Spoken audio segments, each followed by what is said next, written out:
I am unashamed. What about you?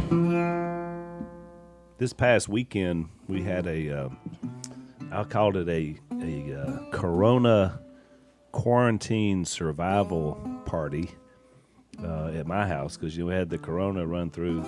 Because my son got it, Reed, but he didn't even know. I didn't know that. I hadn't heard that. Yeah, he got it. But he's like, not much happened. Which what's weird is now he has to quarantine for 14 days. Right. Well, his wife, who works at a hospital, which you think, well, that's where he got it. Well, she hadn't got it. And Reed said, trust me, if you can transmit it, she should have it. So I figured what that meant. Yeah. But he's like, she has no signs. And so anyway, we got everybody together. Everybody had to go there 2 weeks. Tony and Phyllis stayed at our house, and then I got it sanitized and came home. I stayed at the beach 2 weeks. So we said, well, we're going to have a party because we survived this thing. We need to get back together. So Jay smoked us a tenderloin, which was delicious, and we had a great time. So Phyllis and Tony asked us about Granny, your mom, being on The Price is Right. If we still had that recording of her being on The Price is Right. And so Anna said, yeah, I got it on DVD. So we watched it. We that was our... How hard did you laugh? Oh, my goodness. And I'd forgotten how crazy our Uncle Harold was. He had an LSU shirt on there. I don't know if you remember this. And he's running around on the stage. He's going, LSU, because they had all these college kids there, It was College Kid Day. Yeah, exactly. And there's our granny, who was like 65. Oh, no. 70? She was 84. Oh, 84. She was 84. Had a big hat. One. Yeah. Oh, well, that was... Well, here's what's interesting. She halfway raised me, and while we were down here getting everything sorted, and they lived right beside us, and I couldn't even understand her. She was so country on The Price is Right. I'm like, run it back. What'd she say? It was so bad. Yeah. I had forgotten how bad it was compared to everybody else. She would said hold $1,200, Bob. They would hold up a little jar of pickles. How much is that? And Ma would say $2.79. And bingo, that's what it was. I said, Ma, how did you know what all those little old things cost? Well, because all she did every morning was watch The Price is Right. Well, so she said, I've been watching The Price is Right. Here was what was interesting. So this is way back. She won cars and... Well, she won both showcases, which is very rare. Yeah, and we figured it out. It was, I think it was 1999. I can't remember exactly. How much? It was like $50,000 for this stuff. Well, yeah, it was a lot. So, but here's what happened. So she gets called down early on the first half of the show. If you're familiar with The Price is Right, you get 3 up on the first half and 3 up on the second half. Well, she goes all the way through, and they kept scalding her because she would have good bids, but they go $1 over. If they go $1 over, there's no way you can't go over. That's right. The Price is so Right. she was just getting scalded. And it was so funny because later when we were talking to Granny about it, I said, what about that there was some guy had a shirt that he had since he was a kid that had Prices Right. And he was just crazy acting. I said, what about that kid? What was the story with him? She said, oh, he was so obnoxious and despisable. And then she said, and then the other one just kept overbidding me. She was just like, she was serious. So she finally gets up on the last one. The guy scalded another guy with the $1 over. So she wins it to get on stage. And then, like you said, she just blitzed it. I mean, like, she played the mountain climber she didn't game. just win. She dominated. It was a dominating performance, which we didn't say this, but she called her shot back here. She called Harold because she knew he was the only one crazy enough to actually go along with this plan. To take her out there. Come get me because I want to go win The Price is Right. I'm not going to go be on The Price is Right. I'm going to go win it. She went Babe Ruth. And he's like, okay, what time you may pick you up? So Harold had a lot in common with Cy, but he was just a more sophisticated on the outside, but just as crazy. A sophisticated Silas. Yep. That's right. That's what he was. And he's passed away now, so we can talk about him. But he took her, he and Mary, my cousin Jean, who lives out in California now, and they took her, and she blitzed it. She won a trip to Fort Lauderdale during spring break, which she didn't take because you'd have to fly back to L.A. She won 2 cars. Well, it's kind of funny when an 84-year-old woman goes she to won spring quite a break. bit of cash. She won 2 cars. She won money, and then she won a full set of like a refrigerator, stove, like a full kitchen. Do you know what I noticed too, Al? Is when the tax man showed up. You know, when you think you watch these game shows. No, that's what's really sad. It's not something you think about because you're like, oh, they won 50,000, they're rich now. Yeah, like a week later, there's. Oh, she had to sell one of the 2 cars to pay the taxes on all the stuff she won. Yeah. Which, I mean, just think about how ridiculous this is. An 84-year-old woman, lifelong dream. I mean, it really makes me mad every time. At least I can say my mother, she did win outright the Price is Right. So that's what got me to thinking. I thought, when I look back at the Robertson family, some of the things, the most surreal things we've experienced. I mean, like, that's just random. That was before we had a TV show. But I thought about she should have taken the spring break trip with all the kids, and that would have been the first TV show in our family. That's right. That would have been must-see TV. Goodness. With her going around just because my grandma is like one of her sons that I won't mention that has no censor or filter. He will say whatever comes to his mind. I don't want to say who it is because I don't want to embarrass him. But whatever she's thinking, she said it. She did, and she didn't hold back. She just, when she was talking about my little friends, Bill Phillips, she said, "Oh, he's the most repulsive person I've ever met." Well, she'd say and she said to his face, "Get that hat off, you obnoxious person." Well, they'd come in, and because she would always fix a plate for a stranger, which was awesome. Yep. That was great. But then when the stranger would come in, like W.E., she'd be like, "Get that hat off, or I knock it off." He's like. Well, yes, ma'am. Well, you know what's funny is, Jay, so everybody has our cousins, especially like the Dashers and all them, the people that just were around Granny a couple of times a year, they come in for, Thanksgiving or Christmas. They just thought she was mean, and I mean, they still say that. They never got close to her. She came across as mean. Well, we lived with her. Yeah, if you knew her, it's just the way it was. It's just the way it was. It was just why we're not the most compassionate people in the world by nature. That's right, because we learned it from our granny. Well, yeah, she's a tough woman. She was. But so Phyllis was just watching it and thinking, "This is so." Because think about it, she doesn't know. She never had a chance to know Granny, and she's sitting there the whole time saying, "I can't believe this is my grandmother." And she's watching her, and of course, she just saw that one slice of her. Ma made it to 96. 96, she did. But Jase, I thought about you being on you and Missy and Willie and Corey presenting at the CMA. I mean, I think about some of the crazy things that have happened. Christmas album that went platinum, and people introduce me on some of these speaking deals, and they're like, had an album that went platinum, but people are looking around like, what? He must have misspoke. That's right. And then we had somebody called me and said, "We're going to do an album." I said, "Oh, what? What kind of album?" They said, "A singing album." I said, "Phil, that was me." Yeah, I said, "Y'all." I said, "Y'all have gone." I said, "Y'all have gone completely nuts." When we go up at this big studio, I mean, and I find myself singing with George Strait, who I've never met him. But you're welcome. They had me talking to George Strait. They had pictures of me standing with George Strait. You know why? I've never seen George Strait. But you know why? Because George Strait liked you. That's right. They went, look, Willie and Corey and by the way, Missy, Unashamed audience, you need to go find it. What's it called? Duck the Halls? Duck the Halls. You need to find you this Christmas CD. It's amazing. You watch at Access TV on how long it took these rock and roll groups to do an album. Well, when they called about the album, I'm not kidding. 2 weeks later, I can't even carry a tune in a bucket. So I get up there. But Phil, you mainly just talk. And I asked the old ramrod from Nashville, and I said, "Do you actually think getting this bunch of rednecks together, you think you're going to sell anything?" He said, "It'll go platinum."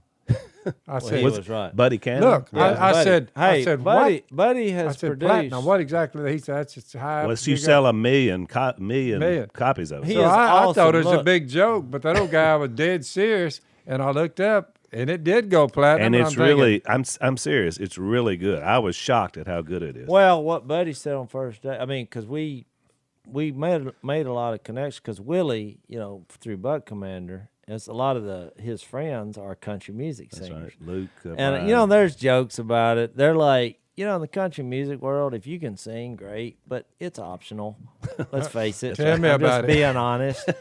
I mean, it's more about branding, who you are. But Buddy, on the first day, because my wife, everybody knows Missy. She's a singer. She can sing. She can sing. And my son. Yeah, really, Reed, the only ones that can sing is your wing. Well, my son Reed, I mean, he can sing the phone book. Yep. Just give it to him and look out.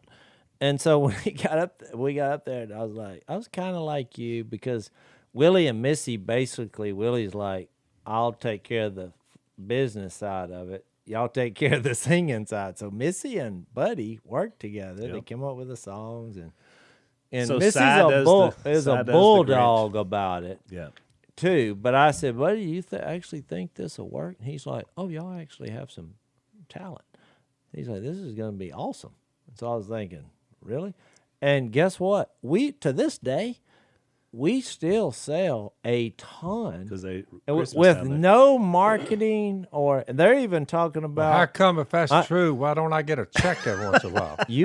Here's what happened. Because I noticed when Where's y'all, my check? when Jay said we're going to take care of the business side, I'm like, I kept waiting for the big check from the platinum record. I never saw it. Well, So Kay apparently got it. Kay I got was it. there just for.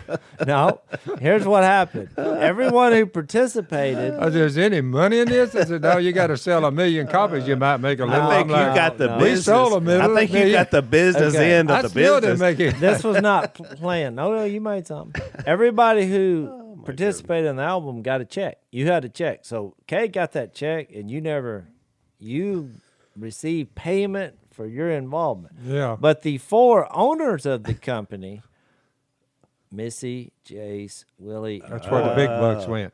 Well, we took the risk. We put the money in Oh it. boy, I never knew that this has turned out to be quite the revealing episode I would here. love to take credit for that being my idea, but Willie said, "Here's how Boy, this you is loaded gonna now. work." Y'all sold a platinum record. I'm like, there ain't no money in it. Well, there was some money somewhere, but it didn't come out It didn't your come way. my That's- way. Well, you got paid. Your wife spent it. We probably spent that quick. Let's take a break. So my point is, and also another surreal moment was we all flew to Las Vegas and had a musical with Broadway actors and singers that was actually incredible. Wouldn't you say that, Jase? I mean, I thought it was good, but it lasted about a week. about a month. Actually, about a month. It's the best musical nobody ever saw. But here's what I learned about that.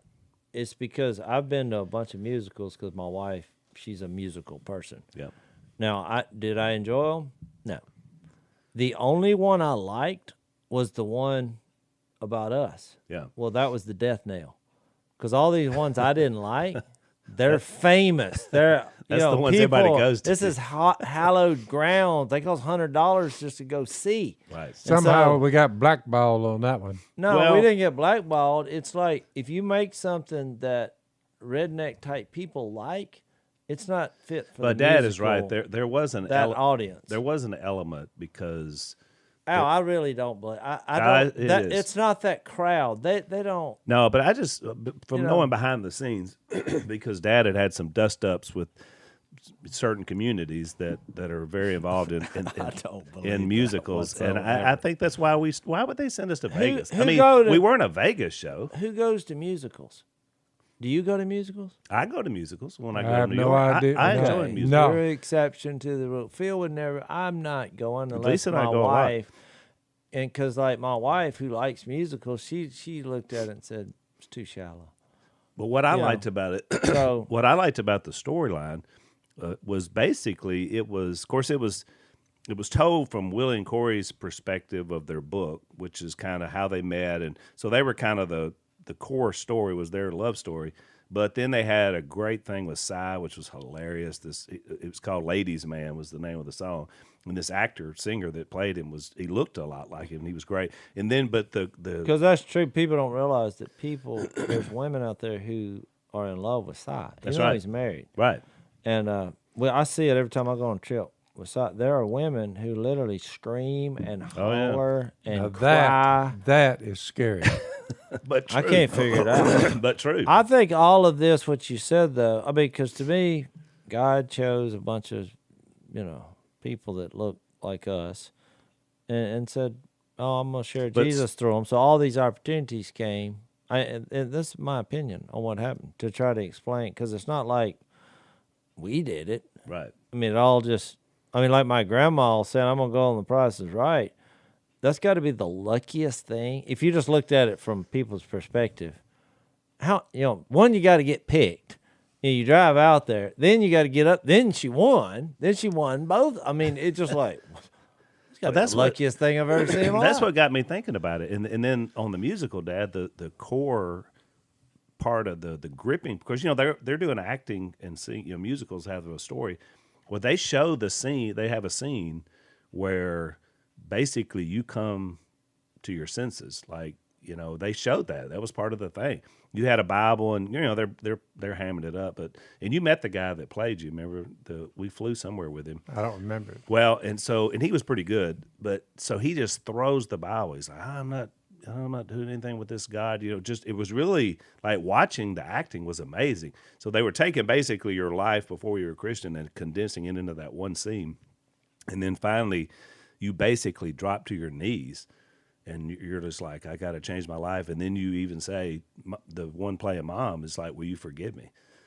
And she said, yes. I mean, we're all in tears. Like, it was amazing. Yeah, that's why I liked it, but I think that's why it didn't work. Well, maybe so. They've talked about trying to revive it at some point. I think Willie's trying to get ownership of it. Maybe because in Branson or someplace like that, it probably worked. Like, but I mean, it was got a an Broadway idea. level. If you make a redneck musical, go Find some cater- rednecks. Find some rednecks who'll watch it. Yep. You go to Vegas. Well, people go to Vegas to. We may be outside the circle of the musical crowd. You think?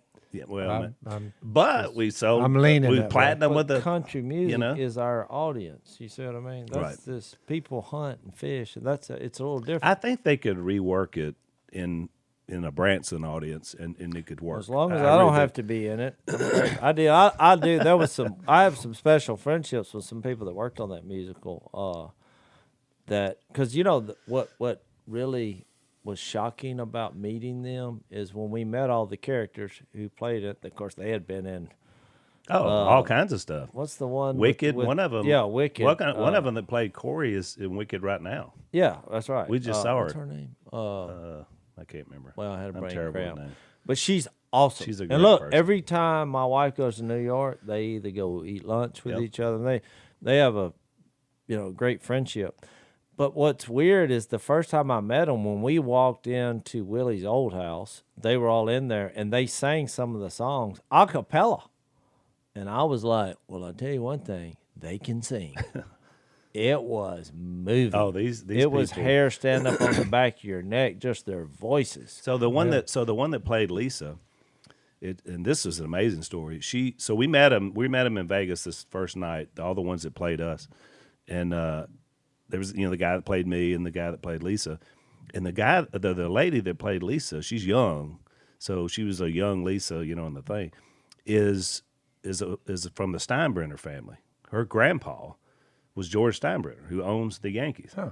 And so it's really interesting, but she wasn't going by any name. She was trying to make her own way in Broadway herself, and she's a very talented singer. But we developed a friendship that still goes to this day, just like what Jay said. Every time we go to New York, her name is Haley, we look her up, and she met her husband. Her husband is a talent agent. She met him at our musical. The guy she's married to now, which is really amazing. So he was the director's agent, and that's how they met. Now they have a daughter together. It was just really incredible. We still are close to them. And we went to Tampa to do an event. We actually went to lunch with her mom, who's Steinbrenner's daughter. Wonderful, awesome people. And all that came about. And that's why I'm saying I just thought about all these surreal moments. But that's us what I'm meeting saying. the president. I mean, just think about stuff that's happened. And you look at it, you think we're just a bunch of rednecks down here on the river. Yeah, But God has opened up some doors. I think he has. Jenna Claire Mason was the girl Jenna Claire. in Wicked. She is one of my favorite human beings on the planet. And she is talented. She's awesome. So Pretty amazing stuff. I mean, that all of it. It's just it got me thinking when I was watching The Price is Right of what God has done, and we give Him all the credit and the glory for that, by the way, too. So interesting stuff. You all ready to get into John? John 13, that's where we left off. If we have a place where we leave off, because we tend, if you hadn't noticed for viewers, we tend to ramble a bit, but we end up back on Jesus, because that We is don't the get far fuel. away from Jesus, because that's a good thing. Yeah. And the Bible, because we love it. So last time we talked about leading up to this night, which is the night before Jesus is going to be arrested. And a lot of interesting stuff happens. We kind of laid out the beginning point, which is him washing the feet of his disciples, which, as we discussed last time, is such a moving, powerful thing. And it shadows the cross in that he cleanses us. He does the work.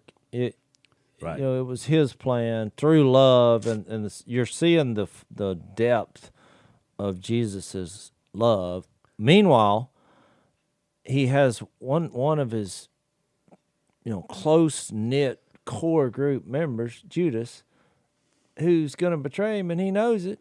And you have the evil one there present, which is amazing to me, because if this is a shadow of the cross, that God's love is that deep, in that, in Romans 5 says that while we were sinners, Christ died for us. Right. Even the betrayers, even those who wouldn't embrace it, he gave his life for everyone. I mean, that's an amazing, talking about a Broadway musical. This love story trumps all love stories. Which is why I think John mentions that with him. Let's take another break. Being in debt is no good. In fact, the Bible says neither a borrower nor lender be was Solomon's. Leave no debt left outstanding. Exactly. And yet, people struggle. Certainly Lisa and I have in our younger life, because you tend to want to live beyond your means. Or coronavirus. Or something hits, right? Things beyond some your... people just... So there's a lot of different reasons to be in debt, but we all understand we don't want to be there. So one of our sponsors is a company called bills.com. And one of the things they do is they give you a debt assessment, and it's free, just to help you figure out where to start. Because there's a lot of young families, a lot of young people, they maybe have student loan debt and all this stuff piled up, and you're like, how do I begin? Because if you're under the mountain of debt, it's very suffocating, because I've been there before. So we want you to go check these guys out. They've helped a lot of people. They've settled over $10 billion in debt, part of the Freedom Financial Network. So go check these guys out at bills.com/Phil. That's bills.com/Phil. They're going to give you a free debt assessment and get you started to get some freedom.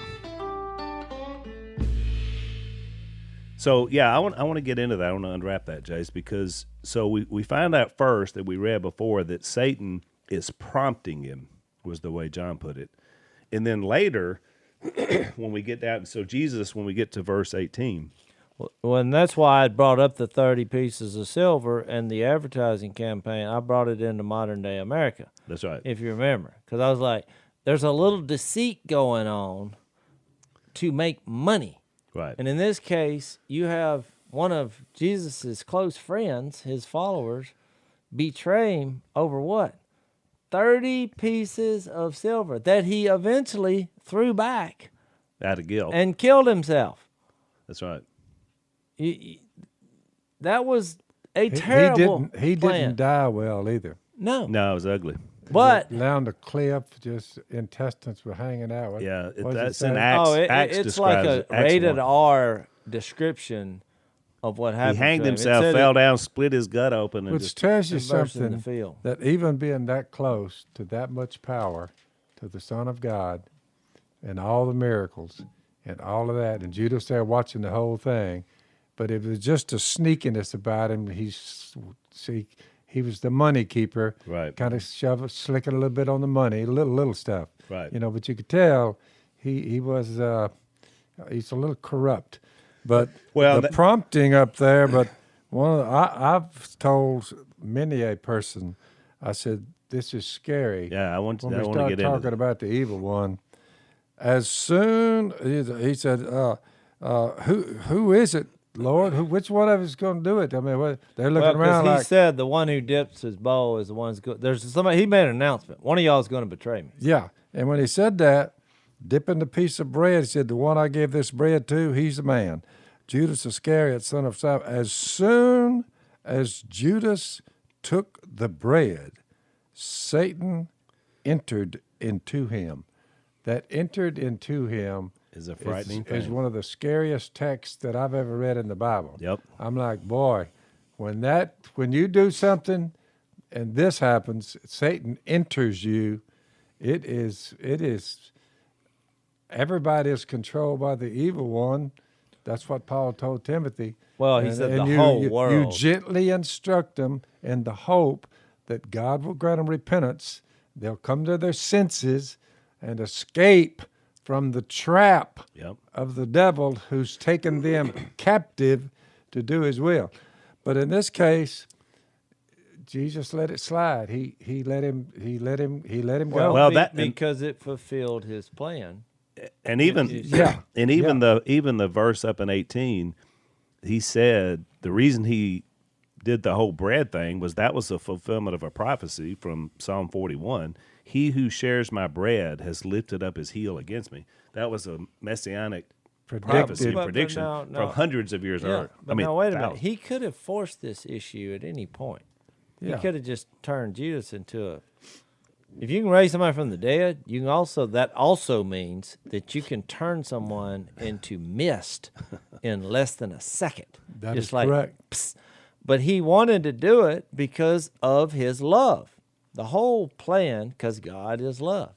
So that's why I tend to always lean toward love and grace, because I know that's a characteristic he chose instead of judgment and force.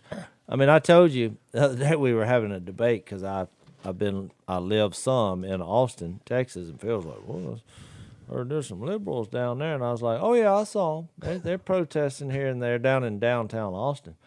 I said, but you know what the worst encounter I had when I was in Austin was a religious nut. We were on a little tour. He pulled up in a car, and he's like, the judgment of hell is coming on all of you. And he started, calling us homosexuals. And I was there with my wife. I was like, well, I love Jesus. And he was, oh, hell, fire. Then he started dropping F-bombs. Oh, my God. And I was like, what part of that? Well, you missed that part about the coarse joking and the filthy language. And think about the dichotomy of that. How do you square those two up? Which it was kind of surreal, and it was actually frightening, because I didn't have a weapon, and he was being really belligerent. I mean, like Missy was like grabbing my hand, because it was when someone just comes up and his eyes are crazy, and he's like, I witnessed that at the Trump inauguration. It was already chaotic. There were protesters everywhere. Because we were trying to get out of there. Y'all had a ride out. We had to walk out. And, then these guys have these big megaphones, and they're just doing the same thing, and they got all these judgments. But it just created an environment of fear and chaos. Right. Yeah. And I just thought, this is not the way to reach people, I don't think. I mean, it's well, Al, they're just, to me, it's no different than this. There's some betrayal that's gone on, and they're sincerely mistaken, maybe. But you're terrorizing the planet and humans. Nobody, right? And plus they're not sharing Jesus, and they're not reading. It sure didn't look like this picture. They're not reading John 13. I can tell you that. It didn't look like I heard this that picture. guy, and I'm like, Jesus not dropping F-bombs in between judgment and hell, sir. But and we've talked about it on the podcast. It The only time you saw Jesus that animated, and you could tell he was upset, was towards religious leaders. Yeah. I mean, the rest of it, if he had just sinners, and he was gentle and taught them about love. And, that's why I always tell everybody. I'm more sad than I am mad. Yeah. Well, I tell everybody, at some point, every person has to take one of the Gospels and read it for themselves and form an opinion on who God is and Jesus. Because if you just base it on being with some group, or you get that contagion that guy was spewing all this, judgmental hate. It was judgmental hate speech is what it was. I was like, where's the bridge? Where's the bridge home? Because you burned it. He was like, everybody's burned. I don't, most of what he said, but he was driving a car, so the law had, unless he was driving it illegally, because I thought this guy he doesn't need to be driving around downtown Austin. Look, and I know he picked on our guide because he had long hair. And he saw me, didn't like the way I looked either. So he was hammering us. And I thought, man. Like, dude, you don't even know me. Well, that's what our guide was saying. But then our guide, I'm pretty sure he wasn't following Jesus because he just responded with every 4-letter word in the book. And because he was like, get on out of here, you crazy blankety blank, get away. I mean, we're all just looking around. I'm like, okay, maybe I shouldn't be here. Well, people have asked, some of our podcast listeners have asked me about, remember a few months back when Seattle was having Chaz and all that. And some guy went in there and was trying to preach to them all. He just decided he was going to wade in with some Jesus, and they just beat the fire out of him. Yeah. And so they were there's one here that's going to betray Jesus. Right after that, another one who had been there from the beginning, Peter, he denies that he even knows him. You see what I'm saying? Mm-hmm. So, and then Jesus is talking about the comeback. I'll be with you just a little longer. Then I'm out of here. He's talking about the comeback. Right. So in the midst of all that, you would think this is not looking good because we got them standing up and selling Jesus out on one hand. The other one says, I don't even know who he is. I mean, don't be blaming me. You see what I'm saying? Yep. Let's take a break. So she's not a new sister. She's a newfound sister. That's what we're calling her now. And my brother-in-law, we were talking the other day about insurance because they just made the move down here, and so they're trying to figure out, how do we figure out insurance prices, all these different things like this. And so we were talking to him. We said, well, we got a guy, and then I said, well, you know what? One of our sponsors is exactly what you need to do. It's called Gabi Insurance, Gabi, and basically they go in and they check all the different companies and rates and all that stuff, and they just give you the best rate, and say, here's the people you need to go with. So as far as I know, that's what they're doing, and so we want you guys to check it out too. On average, they save $825 a year for everybody that uses them. So they've got a good track record. They help a lot of people. So it's totally free to check your rate, no obligation. You go to Gabi.com, Gabi.com/unashamed. That's Gabi.com/unashamed and get you some insurance prices. What's amazing too, Phil, is you bring that up, is Peter actually said at the end, he said, when Jesus said, what did he say? He said, where I am going, you cannot follow. Yeah. Is that in verse 36? But you'll follow. Peter asked, Lord, why can't I follow you? But here's what the key statement. He said, I'll lay down my life for you. And Jesus was like, ha, ha, you're fixing to deny me 3 times. But how many times have you seen that in relationships in the church? People are like, oh, give my life for them. I've seen married couples, like the husband say, I told her I'd die for her. I was like, well, where was that attitude when you were sleeping with this other woman? It's like, why don't you live your for life is not, but it's kind of like, Peter, you get caught up in the emotion of everything. Right. And in those moments, we say things that are not true. You're not giving your life for her. You're saying, oh, I'll give my physical. I'd rather be dead, because then what? It's over. You don't have to deal with anything. So you can just make this random statement. But I don't believe you that you'll give your life for her if you won't even give her your life now. What's interesting is when Peter said, I'll give my life for you, Jesus said, no.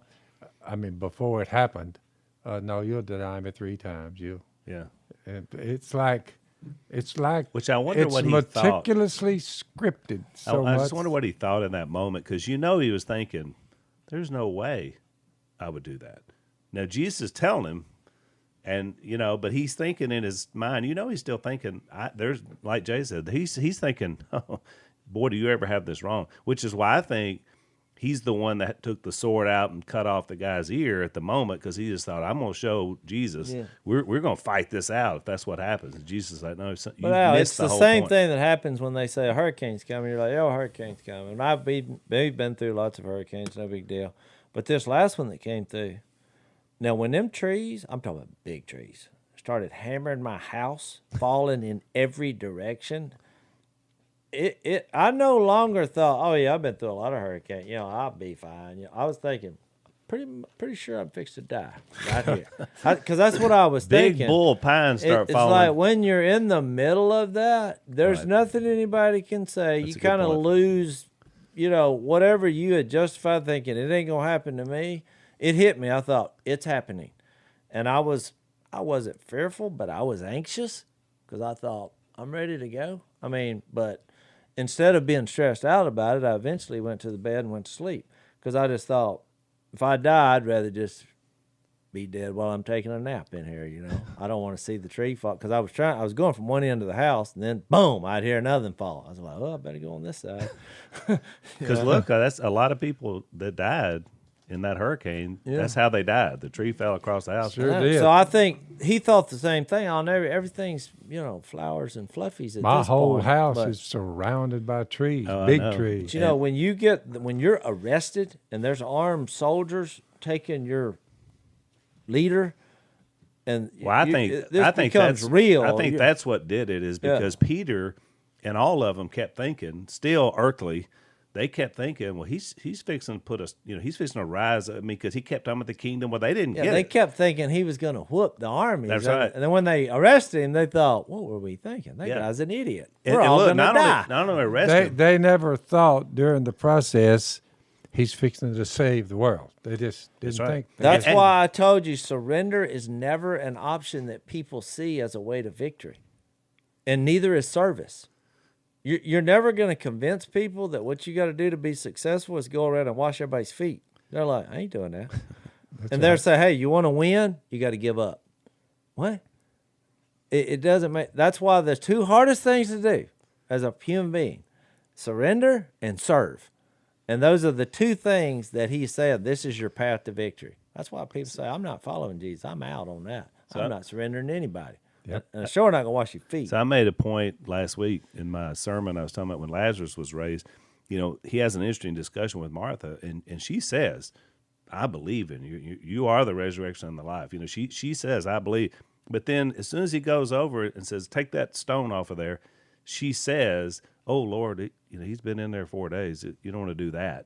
And I found that fascinating. That her belief was that he could do anything, but in her own mind, when it came to actually rolling the stone away, it was like, oh, he's dead and stinking. Well, and right. I said, that's so much how we think. And so I said in my sermon, I was like, Jesus then turned around to her and said, hold your nose and watch what I'm fixing to do. Yeah.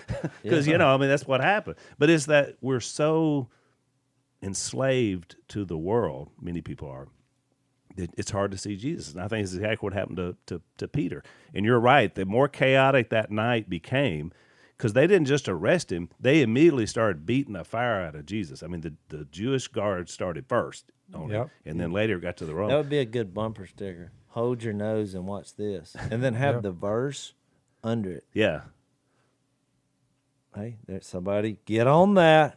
Somebody get out of it. Oh, we Hold get a lot your of marketing nose and watch this. But have it a resurrection verse. Yeah, that's right. Now, if that's not funny, but profound. It and, is. And yet powerful. That's right. Well, I need to do it because I came up with it. Yeah. Well, I don't want to miss out on the business. I mean, end he of the business already, day. look. Hey, welcome to the club. We went platinum, and I never knew it. Phil, you're bitter about this. The No, I'm not check, bitter. The check. I just never heard the cha-ching. You need to have a meeting when you get home I and never say, said a word about it. That's been years ago now, but That's I funny. you always got wondered. paid, Phil, but it probably went to Kay and she spent I it. just saw all the Oh, rock you know and she spent rollers, it. the rock and rollers trying for the hit. Kansas, the group out there, the great group I love listening Oh, to. they're good. They finally came up with a hit.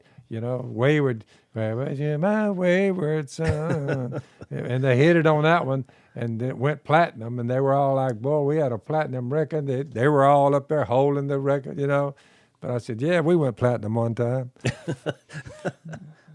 One time. Let's take our last break.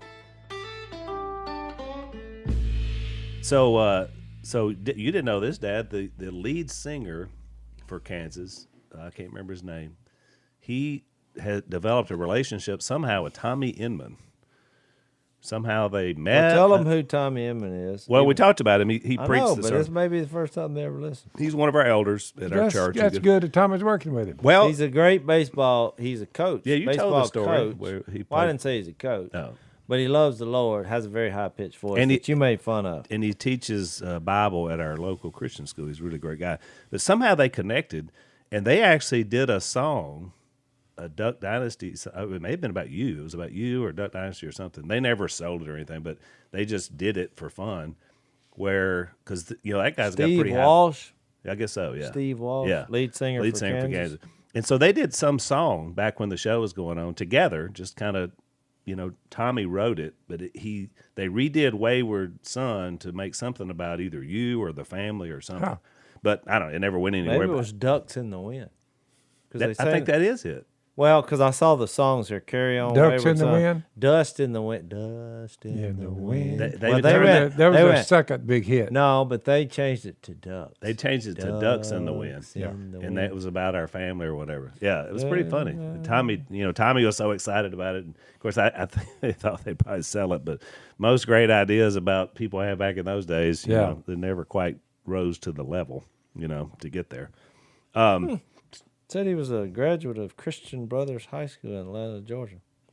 Yeah, I think he's a believer. I think so. I mean, I don't know. I'd assume that, especially he was a fan of the show. So back to this to wrap up because we don't have much time left. About Peter. So Peter denies Jesus 3 times, and then we find out from the other Gospels, and we'll look at this a little bit later, that basically, that the worst feeling in the world was for him to think, because Jesus, dies, and so he's thinking he's never going to see him again, and the last thing he did was deny him 3 times. I mean, just think about the guilt that he would have carried. When we get to John 20, right, 21, do you have this moment? Yeah, because that is most people, even in the criminal world, they're like, mainly because they're cowards. They're like, they do all this crime, and then they're like, well, I'll just kill myself in the end because I don't have to answer. Au contraire, because it's not over. We all know that. I mean, there's a resurrection of us and the wicked. Yep. There's going to be some consequences to this. But you're right, for Peter to have this conversation with Jesus, I mean, I almost feel sorry for Peter. That would have been the most awkward, embarrassing thing ever. John 13:35, which we always quote over and over and over. All men, I give you a new command: love one another as I've loved you, and just wash their feet. So you must love one another. And this is his parting words, really. All men will know that you are my disciples if you love one another. He said that's what it's all going to come down to. Yep. Well, that right there supersedes you look at Judas who betrayed him, and Jesus had said, I don't know him. He said, look, you just got to learn to love. And, I am love. But Phil, you bring up a good point. It's like, because you brought up, we were making fun about the Christmas album and singing it. Well, we was all family. We got along, which is one reason it was good. Yep. And the guest singers that we had were fans of the show or whatever. So it was all a fun venture. Nobody felt like, I have to go do it. It was all fun. I even sang a song. It was, even in the producing it up there at the in the they laughed. Yeah. It was like one of the best times we ever had doing it. But a couple of years ago, when Missy and I was doing the worship at our church, and we were formulating a group of people, I remember telling Missy, we got an argument because I have zero talent. I mean, in fact, when I sang in front of Mr. Cannon, he said, because we sang the song, and he said, tell him what the song was. It was the Baby, it's cold. Yeah, cold outside. That was how I did it. Baby, it's cold outside. And she's singing like a bird. But I sang it at first. I'm not going to do it today. I'm not nervous about it. I'm just saying, once you've figured out the best way to do it, I'm not going back. And so I sang it the first time, and he said, Jase, is there anything else you can do? And so I didn't know how to answer that question because I thought, is there anything else I can do in Nashville? Because we were in Nashville. I thought, in Nashville? And he said, no, with the song. And I thought, did I get the words wrong? So that was a nice way of him saying this ain't working. Yeah, I was gathering that. I said, did I mess the words up? He was trying to protect your feelings. And he said, no. He said, you got the words right. And he was kind of thinking, and Misty was staring at the wall, and I thought, Oh, they didn't like it. So I said, You finally realize we're having an awkward moment yeah, here. this is an event. I said, just come on out and say it. You're not going to hurt my feelings. I could have told you this wasn't going to work. I know it was going to work. He said, no, it's fine. He said, you got a couple notes, right? So we can work off that. That's what he said. I said, what if it's kind of a flirtatious song. I said, what I'm really good at, and I'm not good at singing. I said, I'm good with flirting with my wife because I gave him a little funny speech. I was like, I put all my passions toward one woman for life. So I said, why don't I just flirt with her and talk to her? He said, let's try that. It was like, here's another idea. So we did. And so he's she thinking singing. anything's better than what we just did. Yeah. He didn't say that. So she starts singing. I'm like, baby, it's cold outside. Well, and look, we did that one take. He said, I think we got it. Good idea. I said, that's it? And he's like, perfect. You nailed it. So they took a couple of This reminds me of the notes. Andy Griffith episode where they kept lowering the microphone for It was Barney. so embarrassing. So look, there's like From trash to Treasure. treasure. yeah, so look, there was like 2 notes that I got right out of the whole song the first time. So there's twice in there you hear me singing. I got it right. The rest of the time, I'm like, baby, I'm telling you, it's cold.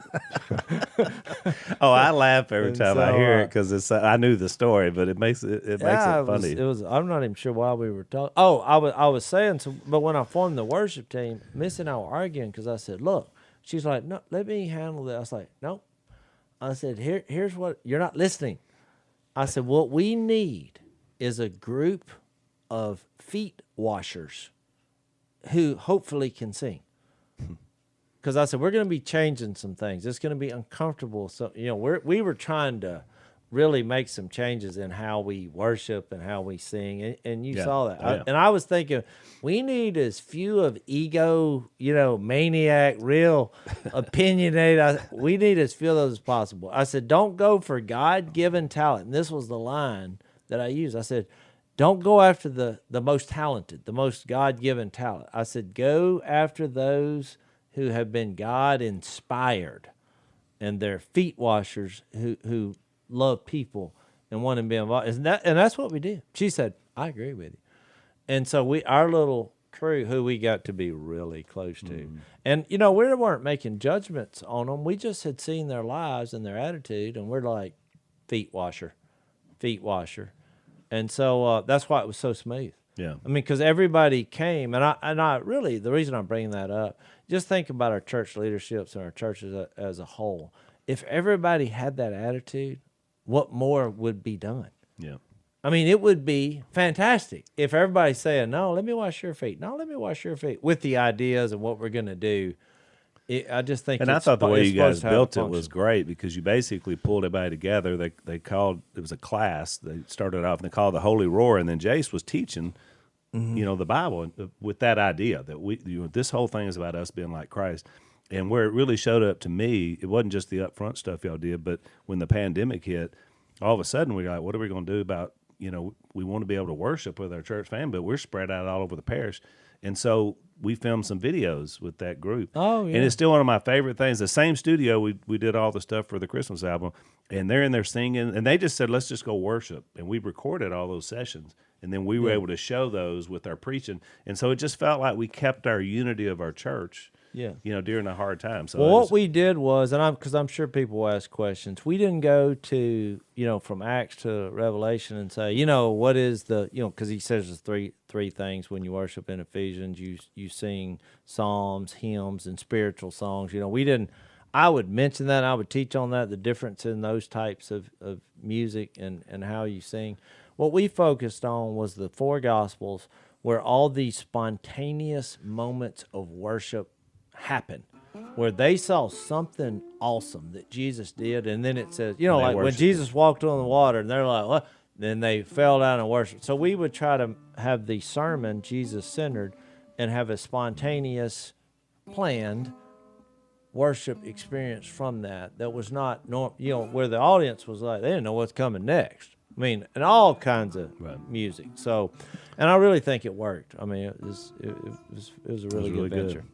we're out of time. Don't forget Jesus Politics. Check that out. Amazon. Give us some reviews on there so we can keep pushing that out as well, especially in this current time we're living in. So we'll see you next time. Thanks for listening to the Unashamed podcast. Help us out by rating us on iTunes. And don't miss an episode by subscribing on YouTube, and be sure to click that little bell to get notified about new episodes. And for even more content that you won't get anywhere else, subscribe to Blaze TV at blazetv.com/unashamed.